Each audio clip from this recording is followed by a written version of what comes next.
Live with CDP Sports Talk, a weekly sports and entertainment podcast sponsored by Barry Cullen Chevrolet. Live on YouTube, Facebook, Twitter, Twitch, and LinkedIn. And on audio via Apple Podcast, Google Podcast, Spotify, Anchor FM, iHeartRadio, Amazon Music, Radio Public, and TuneIn. Now, here's your host, Chris Palme.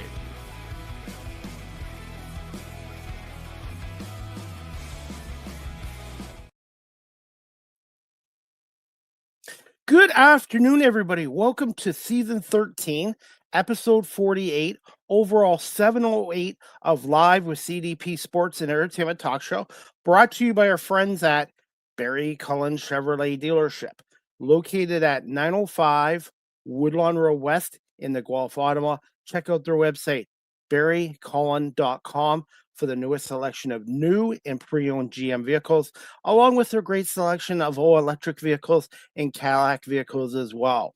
You can call the dealership at 519-824-0210 and tell them Chris Palme sent you. Or you can email them at info@barrycullen.com. Barry Cullen Chevrolet Dealership, the regional dealer, has been family run and operated here in the city of Guelph since 1969, even before I was born. And they have been a proud sponsor, advertiser of this show for the past 3.5 years. I hope everyone is doing well on this Thursday, May 14th, 2026. And I'm looking forward to my guest today. This is her first time on our show. We connected through a social media site called Threads, and we're going to bring her on one moment. Her name is Romina, or known as Red Romina, and she is a content creator. She is an author. She is a travel and lifestyle creator, and she's an award-winning filmmaker as well. So we're going to bring her on Romina now. 1 second. Good afternoon. How are you?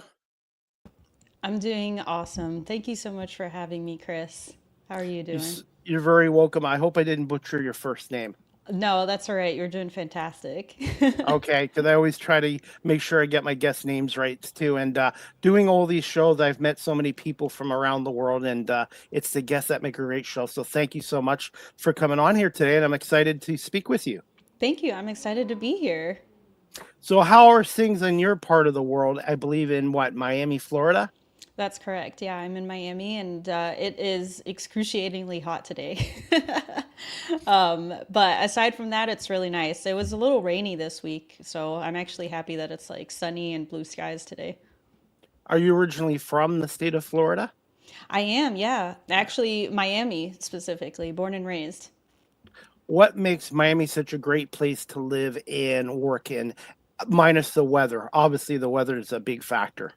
Yeah, it's funny because I actually prefer cold weather. And so the fact that I'm like Really? in one of the hot, yeah, and so I'm Wow. like in one of the hottest places in the US, and but it's a really great it's a really great city to live in as a creative and an entrepreneur because it's so vibrant and there's so many places to work from.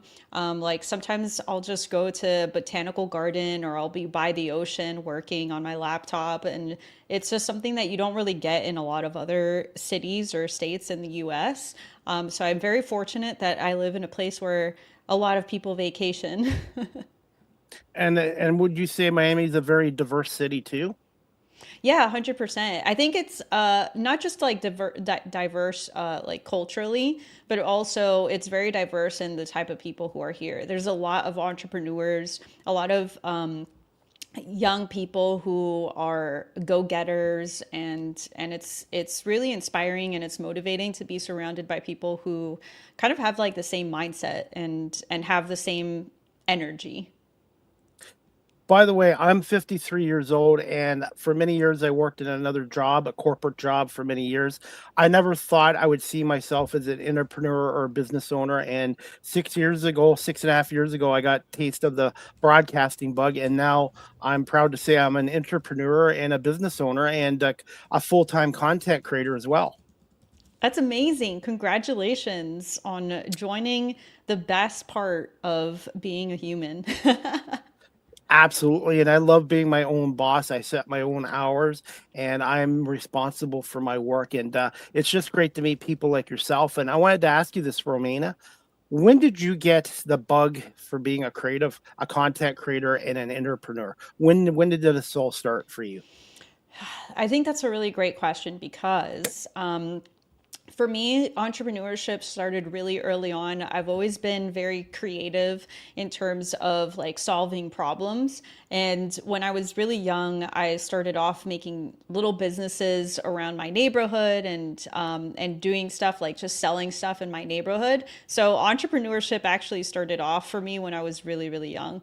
And in terms of like creativity, I always knew that I wanted to be in a creative field. I published my first book when I was 16 years old, and my dad is an artist as well, and so I think that inspired me in many ways to follow down that path. And I love movies, and so I just knew that I wanted to do stuff in video and film. It was just always something that was ingrained in who I am. Congratulations. Now, Romina, for those people that are watching our show live stream right now or on audio platforms later, what advice would you give to them from your experiences as an entrepreneur and a content creator? I would say to just start. I think a lot of people they hold off because they overthink the process and they think that they have to be either they have to have a certain amount of capital, or they need to have a business plan, or they need to have an interesting life in order to create content and make videos and post them online. When really you just have to start. And I think that's like the number one thing that I would tell people.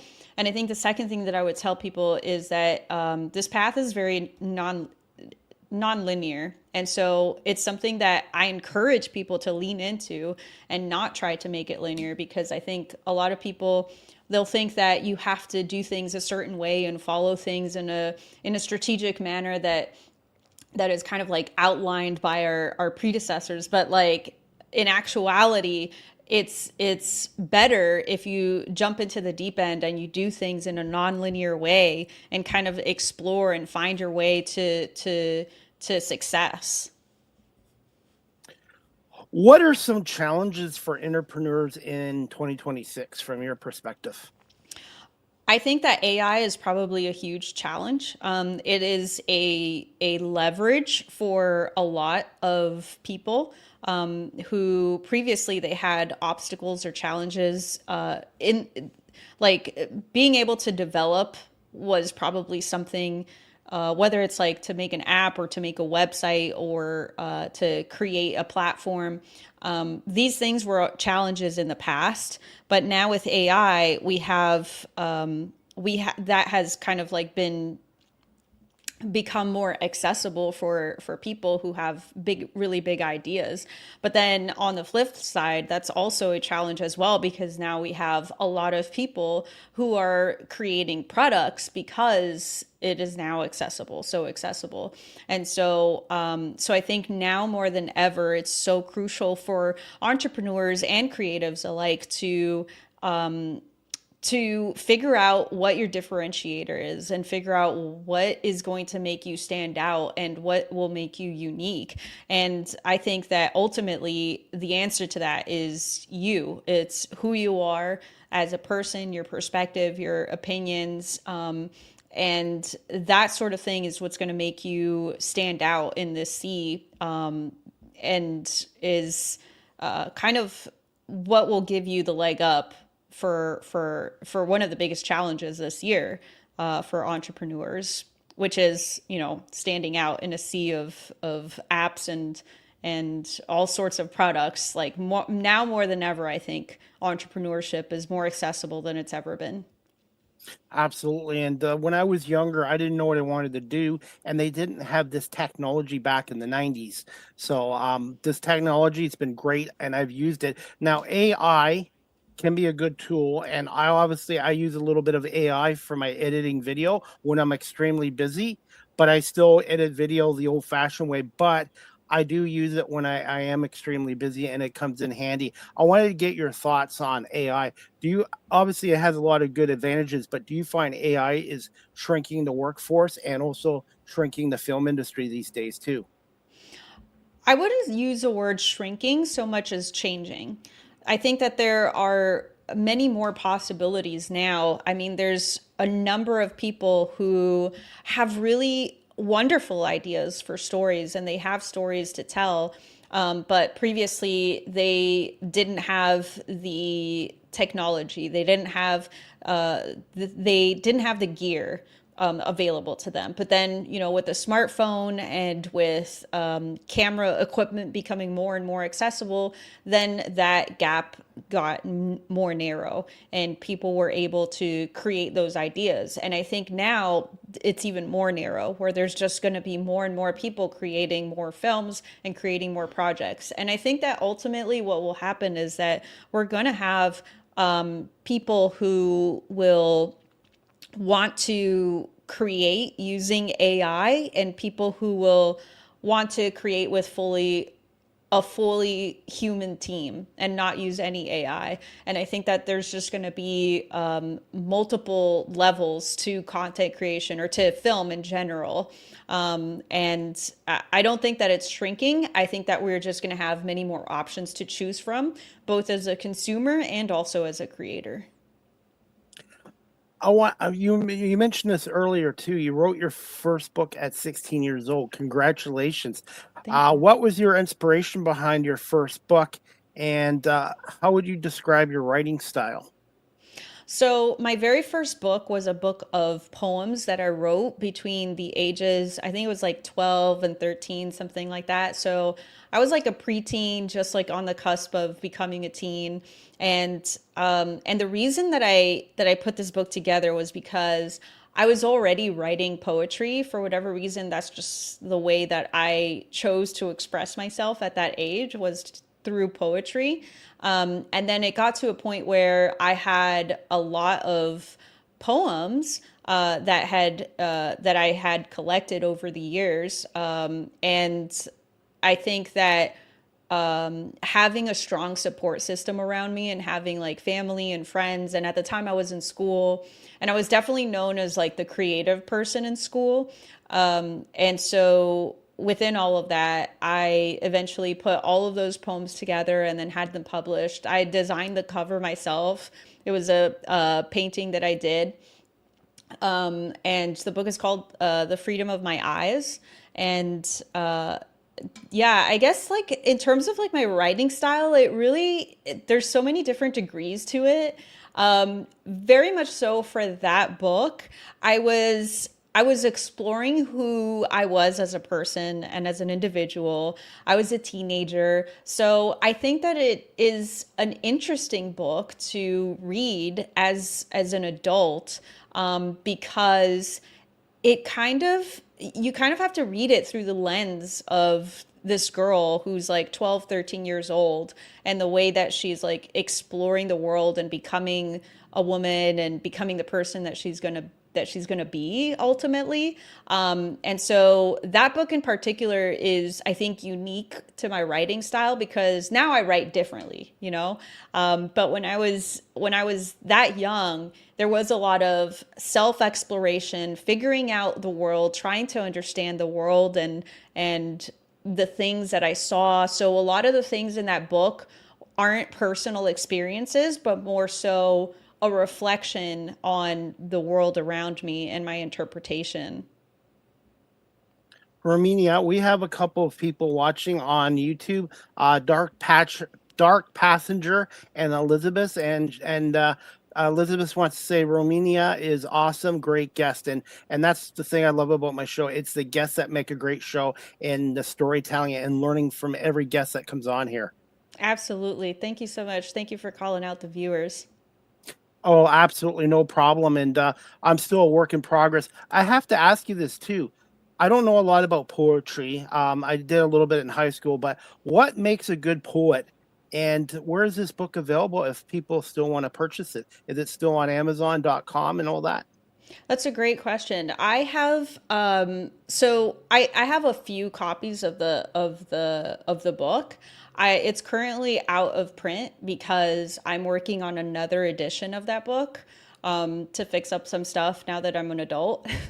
But I do have some other books that I will be publishing soon, maybe by the end of this year or early next year. So that's something to look out for, and that'll probably be on Amazon and my website as well. But that's a good reason to follow me because I've got those books coming out soon.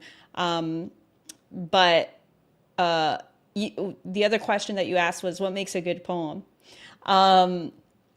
I think that what makes a good poem is perspective.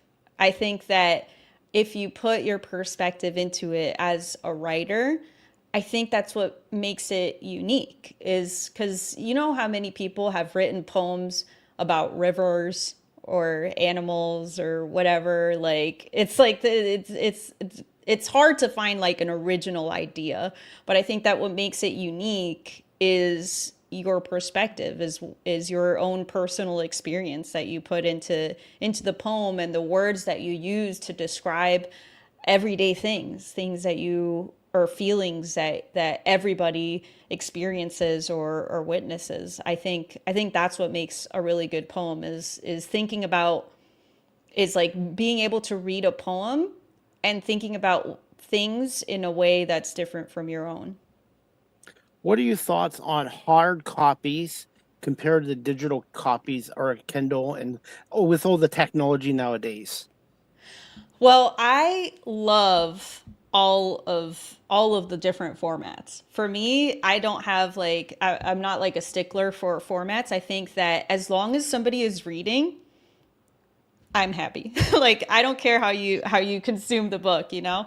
I do the audiobooks. Whenever I am traveling, I might take a Kindle with me because it's so much more convenient to take one device with me than to bring like two or three books that I'm only going to read like a few pages of, you know. And I love having a good hard copy. Like when there's a beautifully designed hard copy book, I love that. But like right now I've got an audiobook. I'm reading a book and I've got it on audiobook and I have a print version of it. Because I think it's like it really depends on like the content and what you're reading. But for sure, like as long as people are reading, I don't think that it matters what format. I think whatever works for you at whatever moment in your life, I think that's the best. Thoughts on self-publishing compared to traditional publishing of a book? I don't think it matters. I think at this point it's we're so like far beyond that where I think that if it's sort of like entrepreneurship where it's like who am I to tell you that you can't you know open up a company. And so I think that like if you have a piece of work that you want to get out there, I mean, there's like a local bookshop that I go to a lot and they have a lot of like local books. Like, so there, a lot of them are like self-published, like zines or their memoirs or photography books. And so because of that, they're very personal and they're not really works that are going to end up in like a national bookstore or online. It's like meant to be something that's personal. So like there's no reason for them to go through a traditional publisher, you know? I mean, if they have a really interesting story and they want to write a memoir for their children and then it just happens to be interesting enough for like, you know, 1,000 other people to read, then why not just like publish it? I had a woman on from Florida a couple weeks ago. Her name's Cassie Flolock, and she's an author as well. But she also is an author coach where she helps inspiring people who are looking to write a book and helps them with the process as well. Oh, that's awesome. So she was a guest on your show. I'm going to have to A check that couple, episode out. I'll have to send you the link. Her Yeah, name's send it to Cassie me. Yeah. Flolock. Yes, I absolutely will. And I thought it was very interesting. And I didn't even know there was coaching books, like booking Yeah. a book coach. She assists with that, and I had no idea. And I'm hoping one day when I'm really successful to maybe write my own book from going from security into the media industry and my experiences. And I was going to ask you this too, Romania. How important how valuable are your life experiences in terms of writing a book as an author? How important are life experiences? Yes. I think it depends on the kind of book that you're writing, but also I think I think that having a life and like living your life and having life experiences to pull from can definitely be a very strong inspiration towards writing good literature. And I have some more viewers watching. Grumpy Sapper Music says, "Hello, lovely people. Thank you for watching." And then I have Man Dog 2026 on YouTube. He wants to know, what is your advice for someone who has written poems and would like to publish? Great question. Yeah, that's a good question. I so as I said earlier, my first book was a culmination of a lot of different thoughts as I was growing up. And so I think that like putting that together in a collection was kind of like reaching a little bit. And so my advice would be to not do what I did and to actually have some kind of like through line to bring all of your poems together. So think about it as a collection.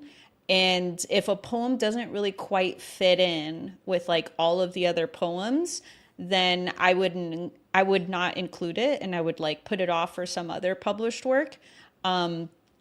And I think that like thinking about like poetry as more of an interactive medium, like find creative ways of publishing the poem. Like, could you put illustrations?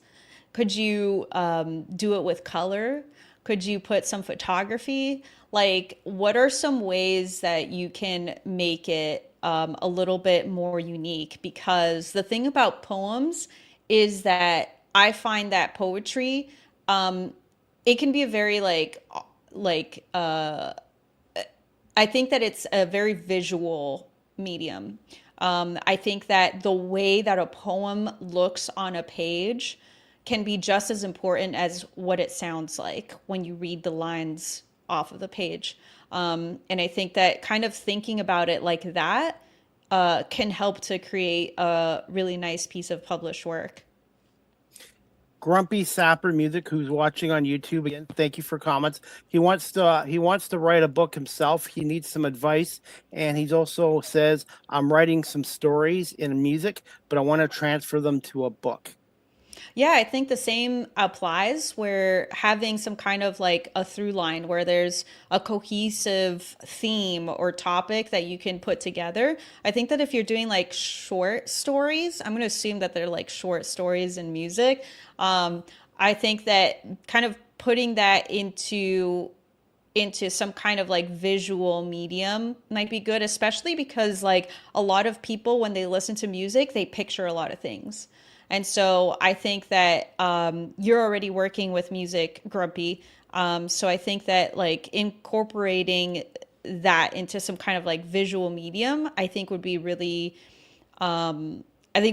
successful. Because the thing is too is like you don't always have to like think like books don't always have to be all words, you know? Like if you kind of think about it as more of an interactive, immersive experience, yes, that could be like a 500-page novel, but also it could be like a picture book with like interesting words, you know? So it's a very wide spectrum. And I've got some more comments here from Elizabeth. Thank you, Elizabeth, for watching on YouTube. She wants to know, I would love to know how you get the courage to let others see your work. Putting yourself out there seems really scary. So I think confidence is definitely a key player. I think that for me, one of the things that I learned in terms of like content creation and doing video stuff is that the majority of the time, people aren't really, I think that we analyze ourselves more than other people do.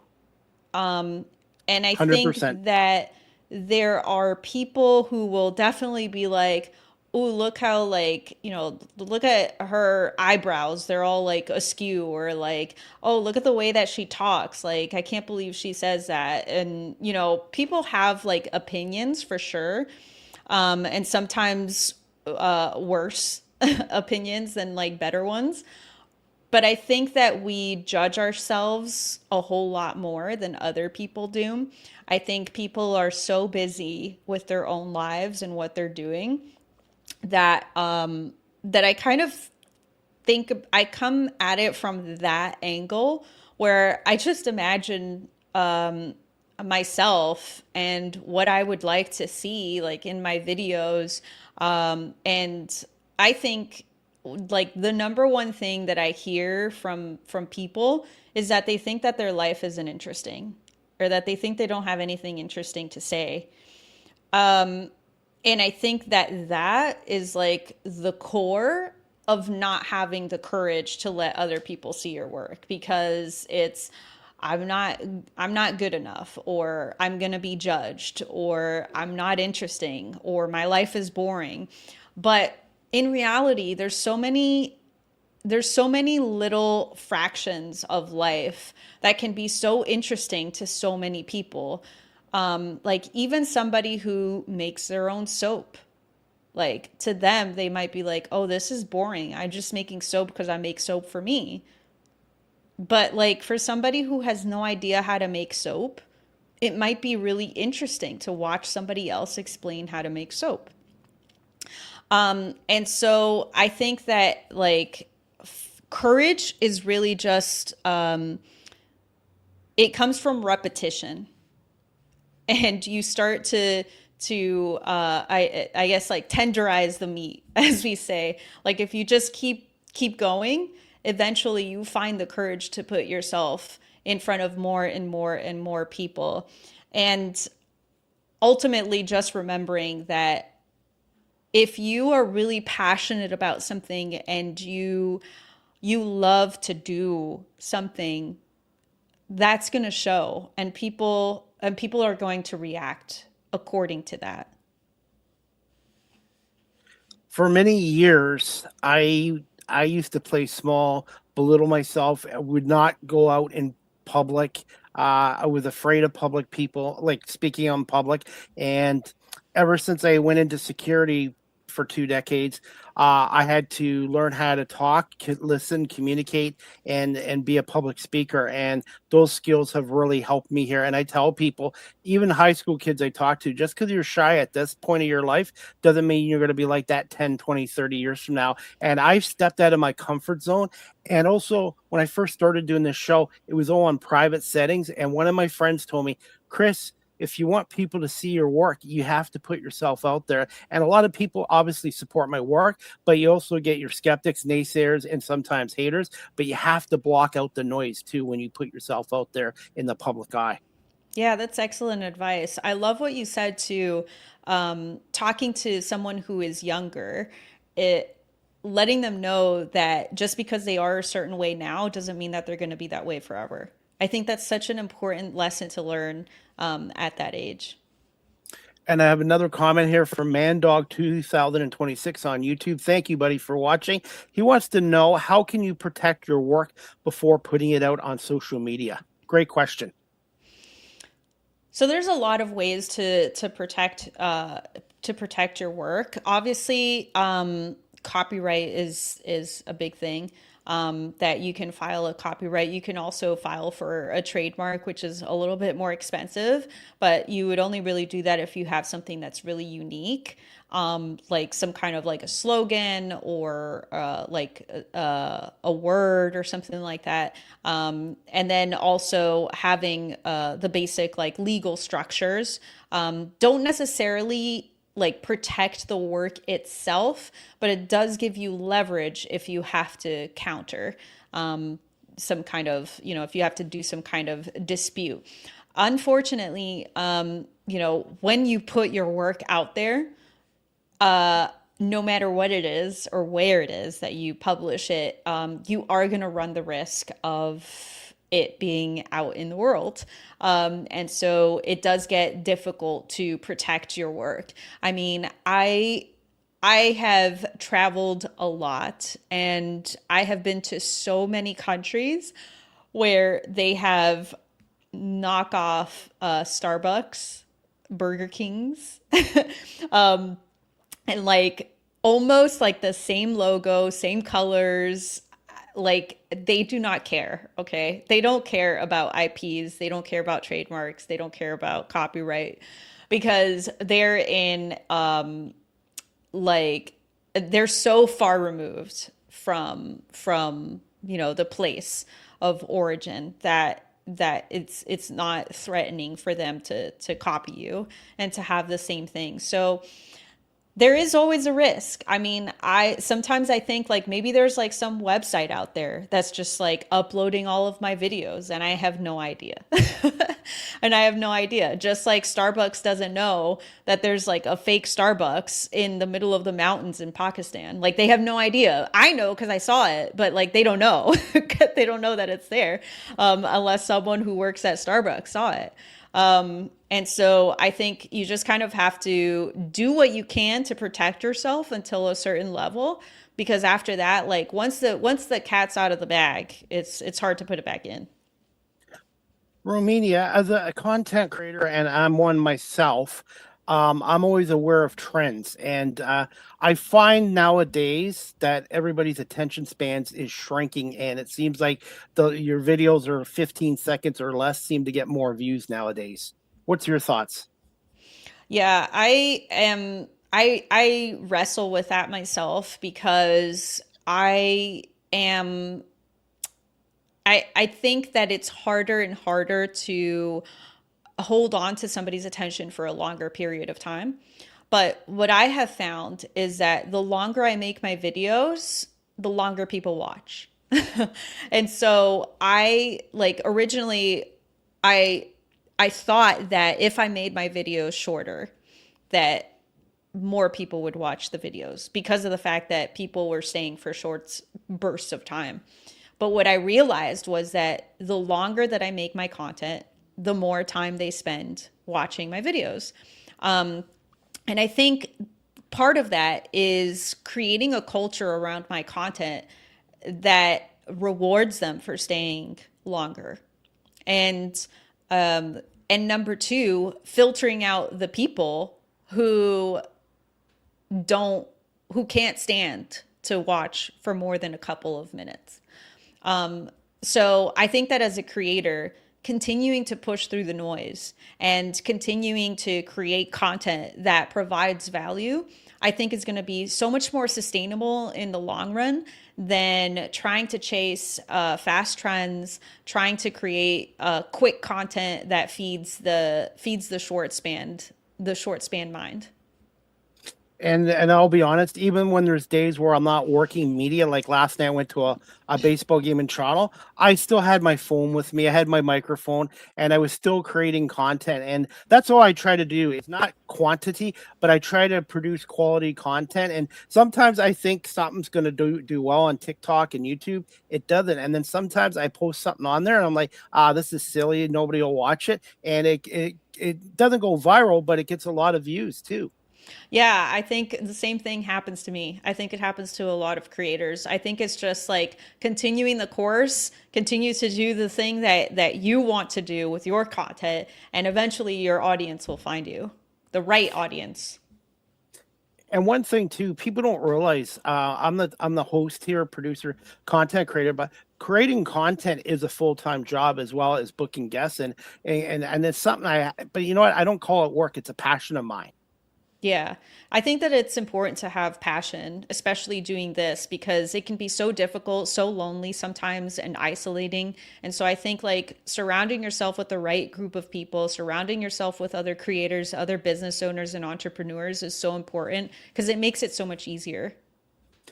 Got more viewers watching. Thank you, Dark Passenger. He wants to say, "Hey, addictive."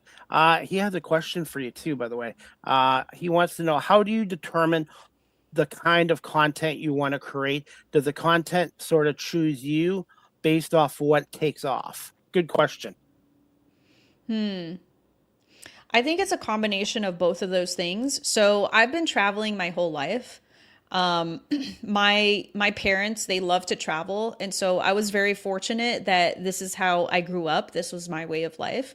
And eventually when I joined YouTube, I decided to incorporate that into my videos. It took a while for me to get to that point. When I first started YouTube, I was just doing comedy skits, but then I realized that I was doing all this traveling stuff and I should probably document it as well. So that's when traveling started to become the content that I created, or rather that I started to incorporate adventure into my content. But if there are like specific types of content that take off, then I'll start to navigate through that and kind of like steer the ship into that, like lean into it. Because it kind of comes in waves. And so you have to listen to when those waves come and ride them, because you don't know when they're going to come back again. Grumpy's got another comment this time. It's sad that the bitchy and nasty people get a lot of views, and society is very odd. 100%. Addictive Red says, so substance is important in content creation. Yes, that's the word, substance. For a lot of, I think for my content, it's important. I think that a lot of people do get by and they do become incredibly successful. But I think that if you want to have a sustainable career in content creation, substance is key. I know you mentioned you're writing some more books in the future. Would you be writing one book about being a content creator as well? The do's and do nots. You know, I've never really thought about that, Chris. I don't know if I will, because I don't really see myself so much as like a content guru. I have a lot of experience because this has been my career for the past couple decades, but I never really saw myself as writing a book as so much about content creation, as much as like maybe like my creative life. So I do have like a nonfiction book that's like in the works, but it's more of like a motivational piece for creatives and for entrepreneurs. Because I do support that community a lot. It's one of the reasons why I created Create IRL, which is the company that I'm working on now. It's a events platform for content creators. And the idea behind it is to do events for creators to meet and to get to know each other and to learn from each other. So I never really like see myself in a position where I'm like there trying to teach people. That's not how I see myself, because I do so much learning from other creators as well. And so by having a platform like Create IRL, I'm able to meet so many creators who are doing things like aspects of content creation so much better than I am, that I get to learn from them. Right. And so I think that like having a network like that just kind of like helps to kind of bounce ideas off of other people. And I love to help people how I can, give feedback, teach people stuff. I've done like coaching and stuff like that for social media, like people who want to pick my brain. I've done that before. I'm still open to doing that sort of stuff. But it's not really something that I advertise, just because I love the kind of like two-way communication of like meeting other content creators. Is Create IRL the events platform? Is it in person or is it online? It's both, actually. So the idea behind Create IRL is to bring creators IRL, like in person.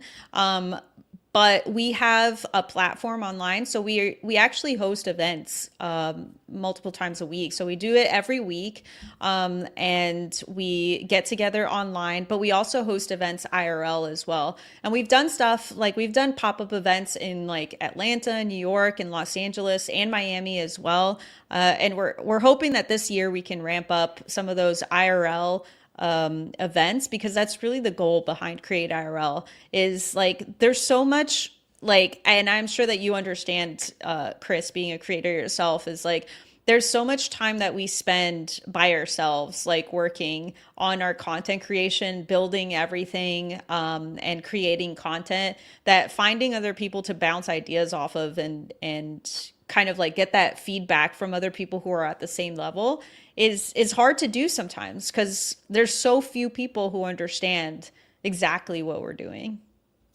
Do you have a lot of clients and customers that are international as well?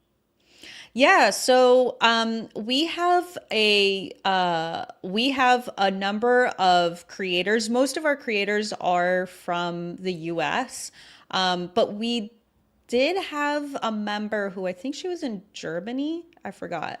But yeah, we're worldwide, so we're open to currently like our times for our events because we're a very small team right now, so our times like for our events might not be convenient for like people in Europe or India.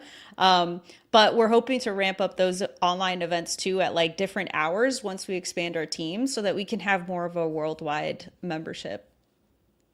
Now, you mentioned about traveling. You've been to 81 countries. That's impressive. I'm going to put you on the spot with this question. What have been some of your favorite countries and cities to visit? That I get that question a lot. um, I would say, you know, there's a lot of, in terms of like cities, there's a lot of beautiful cities, especially within the United States alone. Like there's a lot of beautiful cities. But in the world, I have a number of countries that I have thoroughly enjoyed, like the Faroe Islands, Pakistan, Iceland, also Ireland, China, Cuba. I've been to so many wonderful countries, and they each have their own unique thing that makes them so special and fun and exciting. And I think that like choosing just one is like super difficult, but I would say that those are like my top ones. And and in terms of like cities, there's so many that are just so wonderful. Have you been to Canada yet as one of your Oh 81 yeah. countries? Oh What part of yeah. Canada? Um, so I've been to a lot of Canada. I've been to Vancouver, Toronto, Quebec, that whole all of that, Alberta. I did Banff. Banff is like probably one of my favorite places that I've been to in terms of like national parks and natural world. I love it. It's absolutely breathtaking. What are some of your favorite foods that you've had in other countries? And how many other languages have you picked up from traveling so much? So I currently speak English, obviously, Spanish and French. Um, those are my languages that I'm fluent in just because like I learned them from when I was little. And while I was traveling, I was actually, because my husband actually asked me this morning, he goes, "Do you know any Chinese?" And I said, "Yeah, I know two things. I know ni hao." And then he laughed because like everybody knows that. And then I said xie xie. So xie xie I learned while I was in China. So that is one word that I've learned, or a phrase, I guess, that I learned while on my travel. And then also, I was living in Italy. I was studying singing in Italy, and I had to learn Italian while I was there. Like it was part of the singing symposium that I was a part of. We had to take Italian classes every day. And so I had to learn Italian while I was there. Unfortunately, like there's no one that I can like practice with really, that I really practice with. So I understand it, but I don't really talk too much Italian. What is next on your bucket list for traveling? Everything, the whole world. Chris, it's a big world out there. I can't, what's next? I do have a really big trip that's coming up in June, so I'm going to be gone, which is one of the reasons why we tried to make this podcast work. This is like a very last minute thing. Literally, like Chris and I, we met like 2 days ago. I don't know, 3 days ago, on Threads. So this is like the power of the internet, which I love because I put it out there. Chris like responded to me. He's like, "I'm looking for guests. Like, let's do it." And I was like, "Okay, cool." How's Thursday? So we just kind of made it work. But one of the reasons that I'm kind of like, doing all of this stuff right now is because I am going on a big trip in June. I can't announce where I'm going yet, because I don't like to announce stuff until I'm actually there. Understandable. But once I'm there, hopefully I'll be able to live stream and stuff. I will say it's going to be a little tough because of, I'm going to give a hint. So time zone, because of the time difference, it's going to be a little tough on my audience.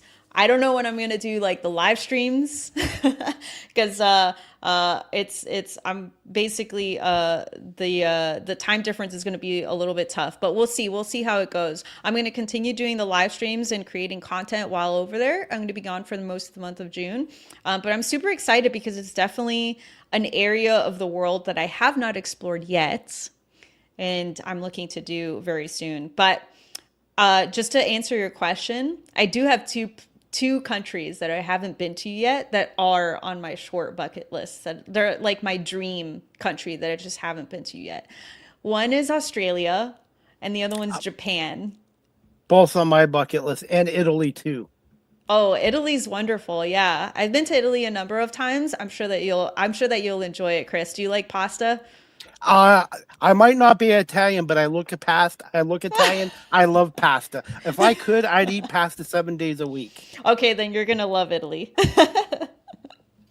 Might not be good for my weight line, but since you've been to Italy a number of times and they're known for their wine, red or white wine, what do you prefer? So I'm not really much of a drinker, but I have like champagne and like prosecco every once in a while. I do like a good red wine, but I'll only have a little bit of it. I'm not much of a drinker though, like alcohol. By the way, I have about 10 more comments. Do I have time to air some of our comments out for our Yeah, let's do it. Yeah. Okay, first one is from my friend Robbie in Buffalo, New York. He wants to say hi, Chris and Romina. Go Sabres. He's a big hockey fan, and he has his own podcast show too. And then Elizabeth wants to know, how do you deal with disencouragement in content creation, like a video you really worked hard on doesn't get any views, and seeing really low effort, low value content get a ton of views? Good question. So that really sucks. I think you just have to accept the fact that you're going to feel bad about it. It is discouraging. And that's just the truth of it. So, like, I can't say, like, oh, don't feel bad about it. Yeah, feel bad about it. But move on. And I think that the important thing is to keep trugging along, to keep creating content. And for me, some of the things that have helped me recently is thinking about how temporary everything is on the internet. Like, there's so many times where I'll just find myself like scrolling through content or like watching a video like really quickly, and I think, well, why am I any different? Like, why is my content any different? Why is anybody going to consume my content any differently than how I consume other people's content? If I'm just blazing through someone's videos, or I'm just like watching the first couple seconds and then moving on, why am I any different? I'm not. And so once I get off of like that high horse of feeling that like all of my videos and all of my content have to be hitters, I think it really helps me to like bring peace, because it is really frustrating and it really sucks, because it's like, especially when you're editing a video, and like you're editing a video for weeks on end, and then nobody like is watching it, then it's like, why did I put in all of that effort? And it's like, well, you know, sometimes these things happen. It could be the time of day that you posted. It could be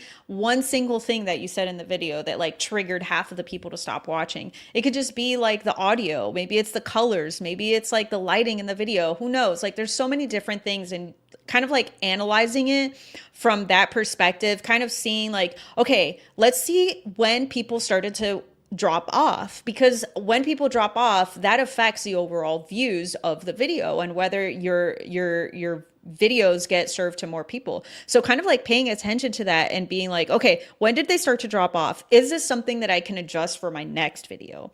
Because that's the thing. That's the key. That's how you move forward, is thinking, okay, how can I improve this for the next time? I can't fix it now. It's over. I published the video. It's done. So how am I going to do better next time?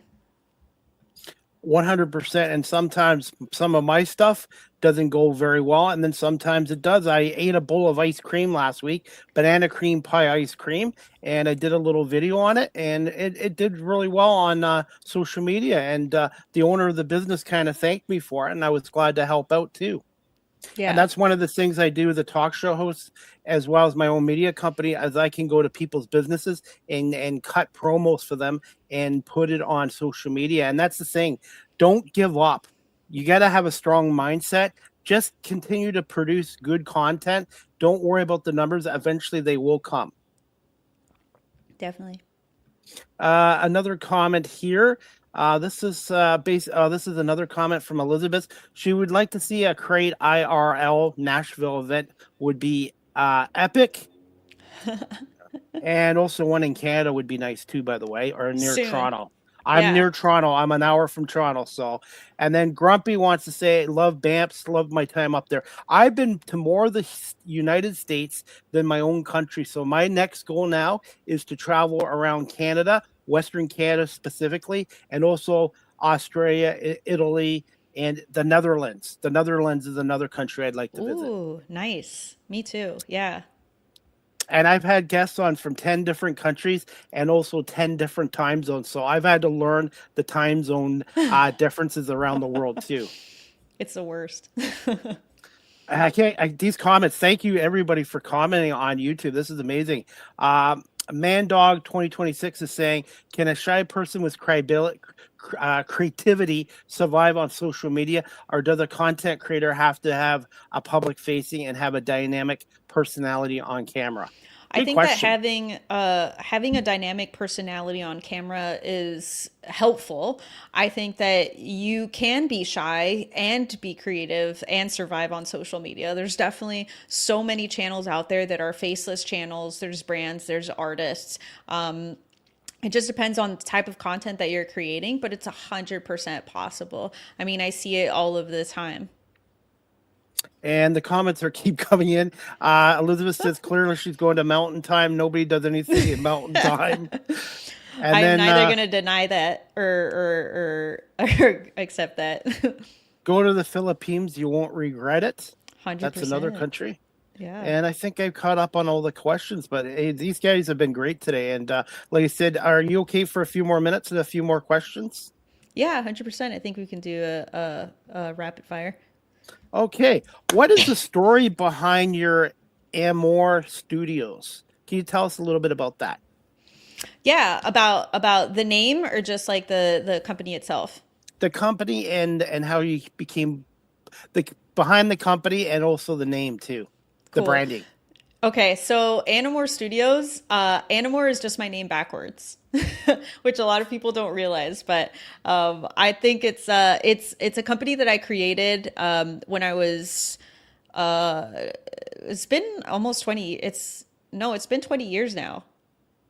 Congrats! Yeah, That's it's been like amazing. 20 years now.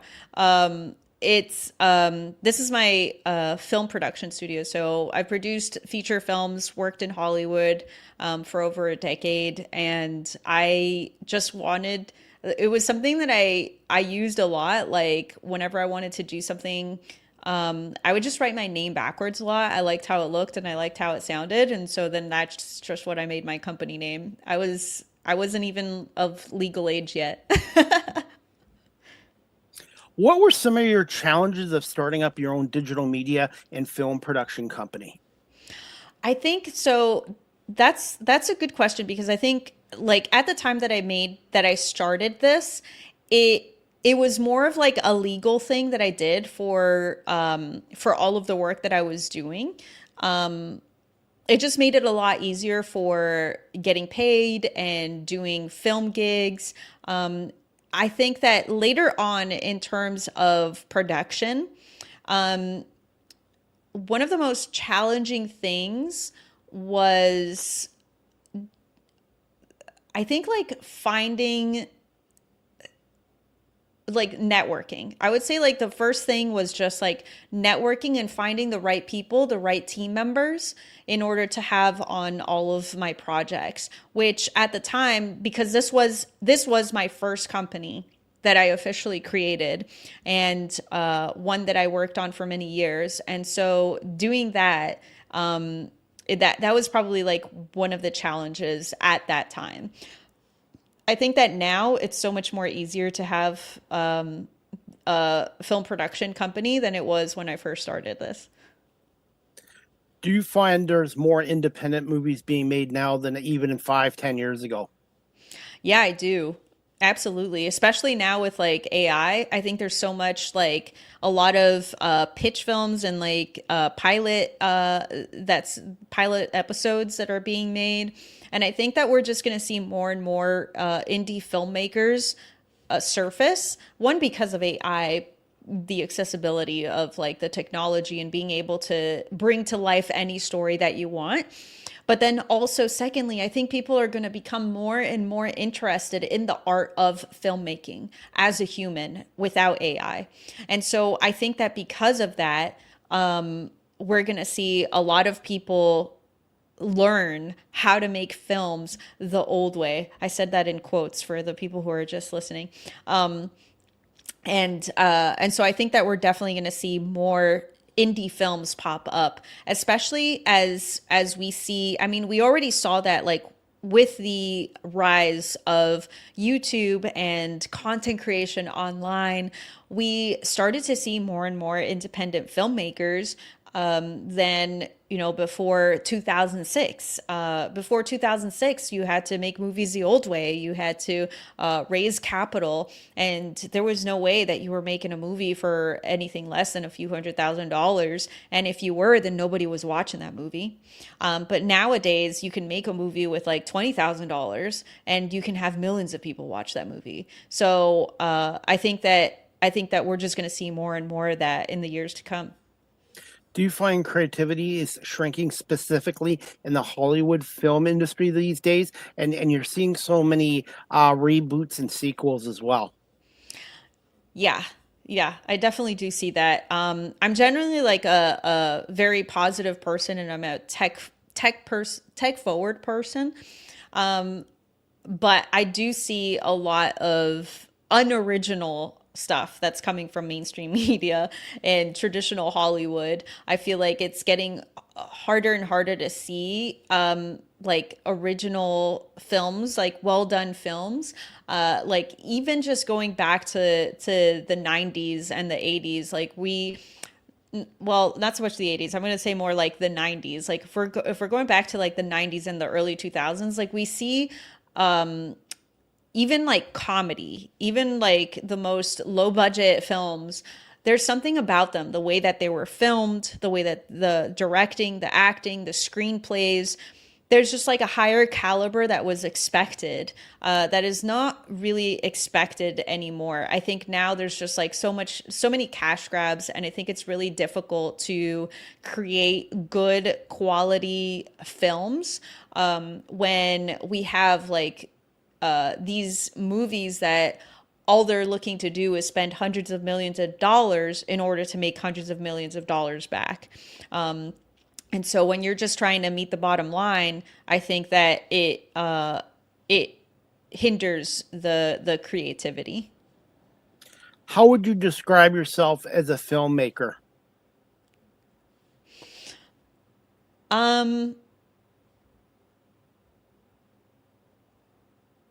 Curious. I like to experiment. I like to do things in a way that might not be the norm. My very first short film that I made was, I don't know how old I was, but I was definitely a child. I must have been like a preteen, or maybe like earlier. And it was a short film that I did with my dad, where I just filmed some stuff while we were on a vacation somewhere, and I created this music. I created music using my computer. Like I did the whole soundtrack for the short, and it was very experimental, and there was no lines, and it was just very like weird. But I was experimenting, and I think that is the basis of like who I am as a filmmaker. I love to experiment and try things a little bit differently, but I love a good story and I love comedy. So if I can weave some kind of like comedy into what I'm doing, then I feel like that's it. That's like the bee's knees. I'm gonna let the viewers have two more questions because I know we're gonna wrap this show up in 5 minutes. But the next question is from Dark Passenger. Would you ever make a short film or documentary pulling from all your travel experiences and maybe make a fictional story as a whole? I see. Um, I don't know. Maybe someday. So I did do a documentary about my dad as an artist. So that is the only documentary that I have so far. I do have an idea for another documentary that I would like to do, which does require me to travel. And that would, but that requires a lot more planning than making a documentary with my dad. I also want to make a documentary about my mom as well because I think she's really interesting. But I think that like kind of like incorporating like travel experiences and turning it into like a fiction story. I'm not sure if I would. I don't know if I never really thought about that. Do you find there are more females now in filmmaking than even 5, 10 years ago?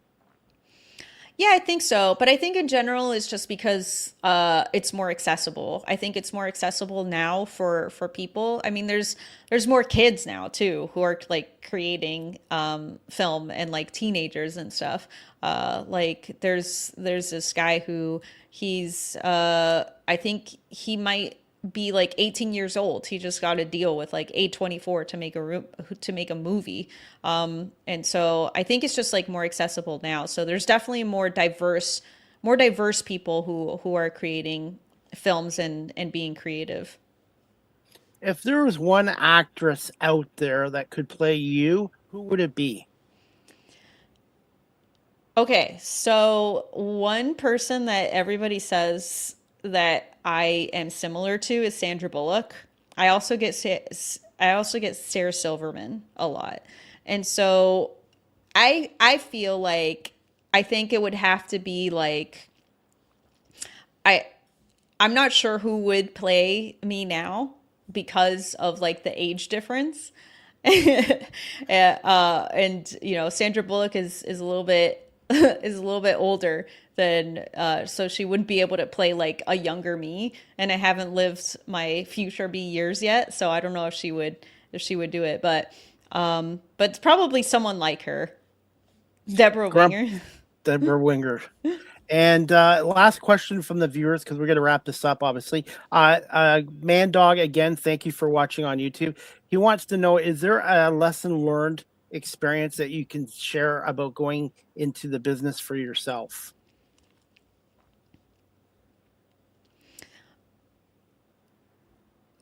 Doing like I'm assuming that Man Dog is talking about the entertainment business. Yeah, is there a lesson learned experience that you can share about going into business for yourself? So I would say if we're talking about like the entertainment business, I would say it's not for everybody.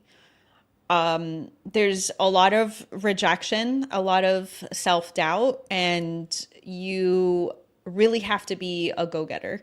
And I think that that also applies to like entrepreneurship as a whole as well, because it there is a kind of like I think like lessons learned is accept the fact that like self-doubt is something that's going to chime in, and that having feelings of like frustration and disappointment and rejection, these are all things that are a part of it. And I think that the number one thing that I would tell people is to see how you can improve, see what you can learn from your shortcomings, see what you can learn from your obstacles, and always try to improve and keep iterating, keep improving, and don't give up. I think that's like the number one lesson is like to just stay on the bus, like keep going and figure it out along the way. So many times like we stop ourselves from doing the things that we want to do, and from and from pursuing our biggest dreams because we overthink it and because of self-doubt and all of these other feelings and because of past failures. But sometimes you just have to say screw it and you just have to keep going, because sometimes what you started out doing isn't what you end up doing. And so I think that's a very important lesson to learn. And I see how passionate you are and also how many hats you wear too. And I think it's important. You might not be the best at 10, 12 different things, but I think in any career, the more you can learn, the more valuable you become. And I'm learning that in media too, just not being the on-air host, which I love doing, but also creating content, being the producer, editing video, going out and selling my business as well. And I'm still constantly learning all the time. And you know how many times I've been told no, skeptics and naysayers, you'll never make it. And the NFL turned me down a couple times, and now I've had media passes to the NFL draft, to the Super Bowl 60 this year, and you just got to keep at it. That's what I would tell anybody too. Mind straight. You got to believe in yourself, because if you don't believe in yourself, nobody else will. Oh, that right there, that was fire. And finally, as we wrap this show up, I could talk to you for 4 or 5 hours, but we'll maybe have you back on again if you want to come back on again in the future as another guest potentially. Yeah, absolutely. Anytime, Chris. This segment, as we wrap up the show, is called Ask the Host CDP. A question. CDP are my initials, but do you have a quick question for me to put me on the hot seat as we wrap this up? Oh my gosh. You want me to put you on the hot seat? Or a cold seat? Like they did with Drake in Toronto. Why haven't you explored more of Canada? Why have you explored more of the other countries instead of Canada?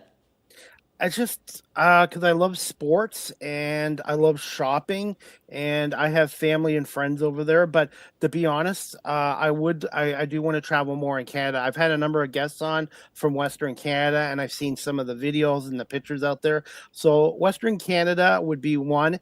And then I would say Italy, Australia, and the Netherlands as well. And my show is not just a local show, it's an international show. And I'm learning. Every guest that comes on here has a unique story and career. And I've met people from different countries. And it's like, I really want to travel more, because the more you travel, the more life experiences you get as well. You experience more. Definitely. So you're going to book a flight soon, huh? I've never been on an airplane yet. Goodness. I've been on boats, buses, trains, but I've never been on an airplane yet. So that's a fun fact about me. Nice. Okay. So soon, right? What's the longest flight you've ever been on traveling? You know, I think like 18 hours, maybe. I don't know. This was like buttload of hours. It's too much. After 3 hours, I stopped counting. TBH. I'm just like, there's no point. Great episode, Chris and Romina. Thank you. Oh, thank you. Grumpy says, enjoyed the live chat. Man Dog 2026 says, great podcast. I subscribe. Thank you so much. It's the guests that make a show. I'm just the host, and my job is to make my guests feel comfortable and share their experiences. And the last comment from Grumpy, I had an interesting life. Everybody, regardless where you are in life or where you are in the world, everybody's had some kind of interesting life. Mm. And finally, where can our audience follow you on social media, your website, and what's the best way for people to contact you directly? Yeah, I'm super easy to find everywhere. I am at Red Romina. So that's on YouTube, Instagram, Facebook, all of the places. YouTube is my main platform. I do live streaming almost every single day, and I post videos there as well. So that's probably the easiest way. And if you want to check out Create IRL, that's createirl.com. But feel free to reach out to me anywhere. My DMs are open. And Grumpy has the last comment. Romina, I behave myself. That's Nice. a good thing. And I want to say thank you so much for doing this, and I really appreciate it. And continued success in your career. And I'd like to keep in touch with you on social media, and perhaps maybe have you on back again and talk about some of your latest books, and also a podcast. Any plans to do podcasting again in the future? Maybe in the future. Yeah, I think right now there's so many things that I'm working on that I can't. I need a little bit of help to be able to do more projects, but definitely because I love podcasting and I love talking to people. So in the future, yeah.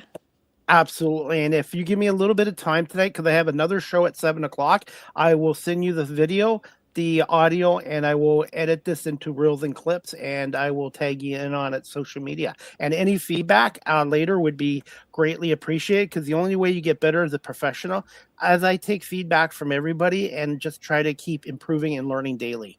I love it. Yeah, awesome. Of course. Thank you so much, and continued success. And we'll talk to you soon on social media. Thank you. Thank you for having me. You're welcome. Have a good night. You too. Thank you.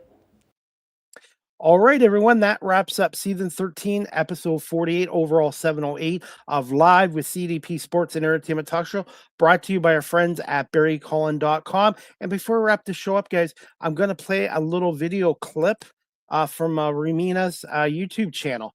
It's called Best Things to Do in Miami, Florida, 2026 in 3 days. And this is her travel guide. And this is from her YouTube channel, Red Romania. And you can, Red Romina on YouTube. Hopefully I didn't butcher her name. We're going to play the clip right now. Please subscribe, like, and share her YouTube channel as well. She has some terrific content. Here are the top 5 things to do for a short visit in Miami. Miami's top destination for tourists is South Beach. So, of course, I am not going to start there. We're going to be adventurous and head out to the Everglades. Just 30 minutes from the Miami-Dade city limit is the thick of the Everglades National Park. Here, you can spend a morning on the water doing an airboat tour that takes you through the famous twisting mangrove tunnels of the Everglades, spotting wildlife like alligators and getting up close with Florida's natural landscape. For about $40, you can get out of the city for a while and do something unique. And if you're an intrepid foodie, then you might want to stop by one of the local diners of the Everglades and try the gator bites or frog legs. Hear me out. They're actually pretty good, but I understand that it might not be for everyone. Obviously, the airboat expedition is a great activity if you are renting a car, which I highly recommend to get the most out of your time in Miami. Plus, it's fascinating to see the landscape radically change while driving down 8th Street from urban to tropical wetlands as you enter the Everglades. Miami is a diverse pool of culture, ethnicities, and nationalities. As a result, the food experience in Miami is a standout must-do. When you have a limited time in a place, it's tough to really capture the full essence. Luckily, you can hit up Calle Ocho or 8th Street in Little Havana and do a food and culture walking tour. There are a couple of companies that will organize this for you and take a group of curious visitors to various local restaurants, cigar shops, mom and pop shops, and more. These tours generally last about 2 or 3 hours and are all on foot, rain or shine. Depending on what's included, they could run you about $50 or $60, but that includes everything. Some even include a mojito tasting, which is fun, of course.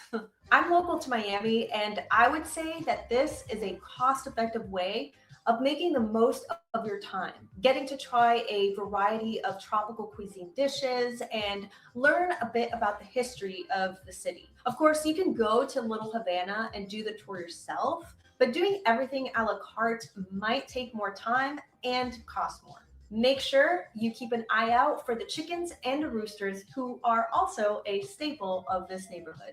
If you're enjoying this video and my face, please hit the thumbs up button and subscribe to me and press the notification bell to see more videos from me in the future. Also, make sure you stay all the way until the end of the video for a bonus tip.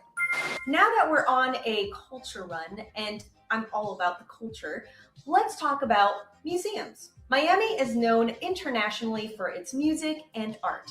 Being the home of Art Basel, one of the largest annual art festivals of the year, the city is home to artists and art lovers. As a result, we have a bunch of museums. I could probably make a separate video on only the museums to visit in Miami. Let me know in the comments or on Twitter if this is something you'd be interested in. For this video, I'll mention the 2 museums I think are worth visiting when you have a limited time in Miami. On the coast of Biscayne Bay, we have Museum Park, which is an actual green park along the water where you can walk. All right, everyone. That video was courtesy of Romina, Red Romina on YouTube. Please like and subscribe to her YouTube channel. And I want to say thank you so much to Romina for coming on here today. So please follow her on her website, redromania.com. And also she's on Facebook, Instagram, and I think everywhere where social media platforms are as well. So thank you so much. And I want to say thank you to all the audience for their great questions today as well. And it's the guests and the audience that make a great talk show. So thank you to everyone for watching this show, listening to our show, and to our guest Romina as well. And safe travels on her next vacation as well. And as we wrap up this show, guys, on this Thursday, May 14th, 2026, I have another show tonight at 7 o'clock with my co-host Nick Small, called the Argo Bounce Podcast Show. It's a weekly podcast show during the CFL season about the Toronto Argonauts. And tonight, Nick and I are going to just do a special training camp episode of the Argo Bounce Podcast Show, as the Toronto Argonauts are back in training camp here at the University of Guelph. And we'll have a couple of preseason games coming up on May 23rd against the Hamilton Tiger Cats in Hamilton, and then May 29th at the University of Guelph against the Hamilton Tiger Cats. And they will have a double blue scrimmage game, I believe, Sunday, May 17th at I think 3 o'clock at Alumni Stadium as well. So if you're a fan of the Toronto Argonauts, fan of the CFL, and a fan of Nick Small and myself, check out the Argo Bounce Podcast Show tonight, Thursday, May 17th, 7 o'clock. And Nick and I are going to talk a little bit about the Argos off-season free agency moves, as well as their draft picks and some of the players to look out for. And I'm going to air one of my in-person interviews with the Toronto Argonaut player on the weekend as well. And as we wrap up this show, guys, I just get another comment from Mandog. Thank you so much, Mandog 2026, and everyone for watching this show live stream and on YouTube as well. And hopefully we'll have Romina on our show again in the future. But yeah, I'm looking forward to doing my first show with Nick Small in 6 months. And my other show, the Small Talk Podcast with Marlene Sharp and myself, a once a month entertainment talk show with Marlene and myself, will be back probably at the end of May as well for another show as well. And stay tuned to my social media pages for more content and promos as well. And that is about it, guys. Again, Live with CDP Sports and Entertainment Talk Show, again, is brought to you by our friends at Barry Cullen Chevrolet Dealership, located at 905 Woodlawn Road West in the Guelph Auto Mall. Check out their website, barrycullen.com. And also, before we wrap this show up about Barry Cullen Chevrolet Dealership, right now they have a package. An adventure starts with an EV health check package. Every package includes a complimentary barbecue utensil. It is barbecue season now. It includes a 12-volt battery condition check, 70-point vehicle health check, and tire rotation. Underbody wash for $239.99 for cars and trucks. More details at barrycullen.com or call the dealership at 519-824-0210. And this offer for EV health checks expires on May 31st, 2026. And if you're looking for an EV, there's no better place in town at the regional dealership, Barry Cullen Chevrolet Dealership, if you're looking for a quality GM EV vehicle as well. And that is about it for tonight's show, guys. Again, I want to say thank you to Romina, or Red Romina, for coming on our show, and to everyone again for watching and listening to Live with CDP Sports and Entertainment Talk Show. And I also have another Live with CDP Sports and Entertainment Talk Show Friday, May 17th at 7 p.m. with professional wrestler and champion Zandra Lee. If you want to, if you love the world of professional wrestling, there's nobody better than this Zandra Lee, who's a women's champion, who's going to be on my show tomorrow night, Friday, May 15th at 7 p.m. as well. And again, the Argo Bounce podcast show coming up at 7 o'clock tonight with Nick Small and myself. And again, thank you to Red Romina for coming on our show, and everyone for watching this show as well. We will see you guys at 7 o'clock tonight for the training camp edition of the Argo Bounce podcast show. And again, this show is brought to you by the folks at barrycullen.com. Have a good afternoon, everybody, and we'll see you guys later on tonight for the Argo Bounce podcast show.